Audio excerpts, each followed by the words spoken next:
Agreement.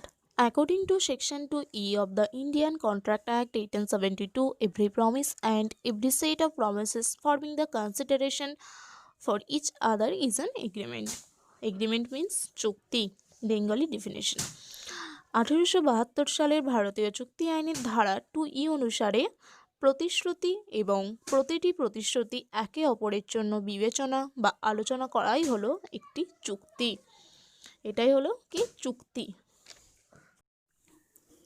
Example: A promises to B to sell his laptop for Rs 25,000 and B accepts to purchase it for the said amount. Here A and B entered into an agreement. Example means উদাহরণ: এ বিকে তার ল্যাপটপটি 25,000 টাকায় বিক্রয় করার প্রতিশ্রুতি দিয়েছে এবং B এটি কেনার জন্য প্রতিশ্রুতি গ্রহণ করেছে। এখানে এ এবং বি একটি চুক্তি করেছে। ওকে, then for the formation of an agreement there must be two or more parties. There must be a proposal from one person or party and acceptance from the other person.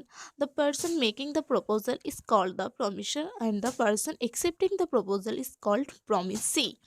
In the above example, A promisor and B is promisee. Okay, for the formation of an agreement there must be two or more person. চুক্তি গঠনের জন্য অবশ্যই দুজন বা তার বেশি ব্যক্তি থাকতে হবে। Parties there must be a proposal from one person. দলগুলির মধ্যে অবশ্যই একজন ব্যক্তির প্রস্তাব থাকতে হবে। Party and acceptance for the other person. এবং দলগুলির মধ্যে অন্য কোনো ব্যক্তিকে গ্রহণ করতে হবে। তো বোঝা গেল ব্যাপারটা। চুক্তি গঠনের জন্য অবশ্যই দুজন বা তার বেশি ব্যক্তি থাকতে হবে। দুজন থাকলে তো কোনো কথাই নেই, একজন হবে, একজন কি করছে প্রস্তাব দেবে আর একজন গ্রহণ করবে। বাট যদি কখনো হয় দুজনের বেশি অনেকগুলো দল আছে, ধরো 5-6 জন আছে, সেই যদি 5-6 জন দল থাকে সেই দলগুলির মধ্যে অবশ্যই একজন ব্যক্তির প্রস্তাব থাকতে হবে আর একজন ব্যক্তিকে গ্রহণ করতে হবে। Okay, it is must. The person making the proposal is called the promisor and the person accepting the proposal is called promisee. যে ব্যক্তি প্রস্তাব দিচ্ছে তাকে প্রমিসার বলা হয়। এটা কিন্তু মনে রাখবে সবসময়। যে ব্যক্তি প্রস্তাব দিচ্ছে তাকে প্রমিসার বলা হয় এবং যে ব্যক্তি প্রস্তাব গ্রহণ করছে তাকে প্রমিসি বলা হয়। In the above example, A promisor and B is promisee. উপরে যে উদাহরণটা দিলাম, এ হলো কি প্রমিসার, এ প্রস্তাব দিচ্ছে সেই জন্য এ হলো কি প্রমিসার অ্যান্ড এবং বি ইজ প্রমিসি। বি কী হচ্ছে প্রস্তাবটা অ্যাকসেপ্ট করে নিচ্ছে সেই জন্য বি হলো promisee. Types of agreement. There are many types of agreement on the grounds of enforceability. Agreement has two types which are as follows: A. Valid agreement, B. Void agreement. Types of agreement. Types mean কি ধরন, agreement means চুক্তি, চুক্তির ধরন।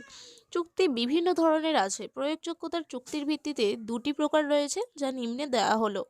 যে দুটো বেশি প্রয়োগ করা হয়, ভ্যালিড অ্যান্ড ভয়েড। ওকে, এ বৈধ চুক্তি, ভ্যালিড এগ্রিমেন্ট মিনস বৈধ চুক্তি।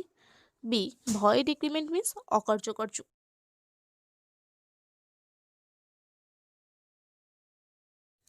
A.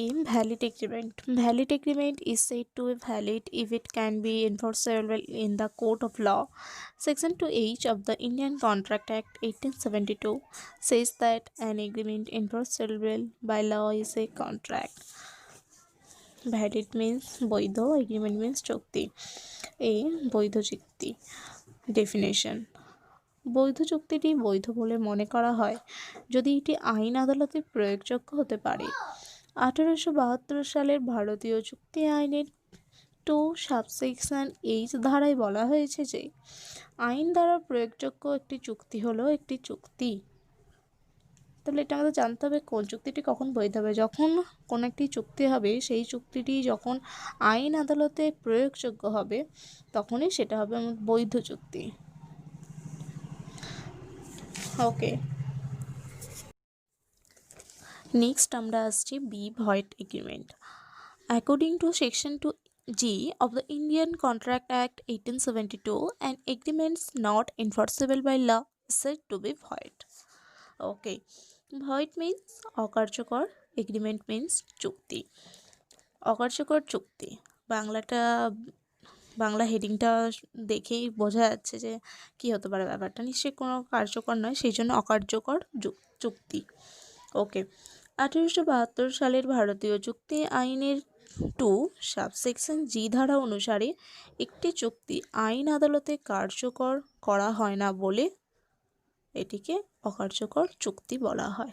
তাহলে বোঝা যাচ্ছে কোনটা বৈধ চুক্তি, কোনটা অকার্যকর চুক্তি। যখন কোনো চুক্তি আইন আদালতে কার্যকর হবে বা প্রয়োগযোগ্য হবে তখন সেটি হবে বৈধ চুক্তি, আর যখন কোনো চুক্তি আইন আদালতে কার্যকর বা প্রয়োগ করা যাবে না তখন সেটি হয়ে যাবে বৈধ চুক্তি। Section 24, 231 and 56 of the Indian Contract Act 1872 lay down the provisions relating to the agreement which are declared void are as follows. ভারতীয় চুক্তি আইন 1872-এর 24 থেকে 31 এবং 56 অনুচ্ছেদে অকার্যকর চুক্তি সম্পর্কিত বিধানগুলি নিম্নে আলোচনা করা হলো। 1. If consideration and objects are unlawful in part, section 24, যদি বিবেচনা এবং বস্তুগুলি অবৈধ অংশ হয় তাহলে এইগুলি কোথায় আলোচনা করা হয়েছে? 24 ধারাতে আলোচনা করা হয়েছে। 2. Agreement without consideration, section 25। 2. বিবেচনা ছাড়াই চুক্তি, এটা 25 ধারায় আলোচনা করা হয়েছে এই সম্বন্ধে। 3. Agreement in restrained of marriage, section 26। বিবাহ সংযমের মধ্যে চুক্তি 26 ধারায় আলোচনা করা হয়েছে। Agreement in restrained of trade, section 27। বাণিজ্য নিয়ন্ত্রণের চুক্তি 27 ধারায় আলোচনা করা হয়েছে। Agreement in restrained of legal proceedings, section 28। 5 কী আলোচনা করা হয়েছে? আইনি বিধি কার্যবিধির সংযমের চুক্তি 28 ধারায় আলোচনা করা হয়েছে। 6. Uncertain agreement, section 29। 6 আলোচনা করা হয়েছে অনিশ্চিত চুক্তি সম্বন্ধে 29 ধারায়। 7 কি বলেছে? ওয়েগারিং এগ্রিমেন্ট, সেকশন 30। 7 বলেছে বাজির চুক্তি, এটা আলোচনা করা হয়েছে 30 নম্বর ধারায়।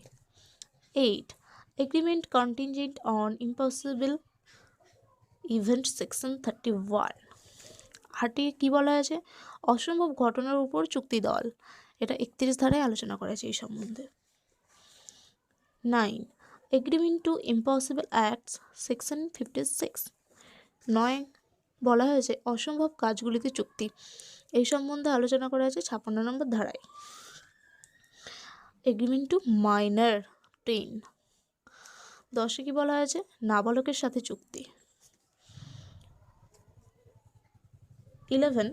when both parties are under mistake of law, 10 বলা হয়েছে যখন উভয় পক্ষই আইনের ভুলের অধীনে থাকে।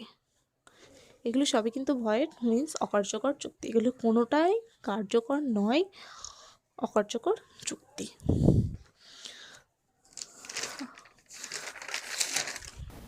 তোমাদের যদি আরও ল রিলেটেড কোনো কোয়েশ্চেন থাকে তাহলে অবশ্যই কমেন্ট করে জানিও, আমি সেটা নিয়ে কোনো ভিডিও বানাবো। আর তোমাদের যদি ভিডিওটা হেল্পফুল হয়ে থাকে তাহলে like, comment, share and subscribe করো। Okay, thank you for watching my video.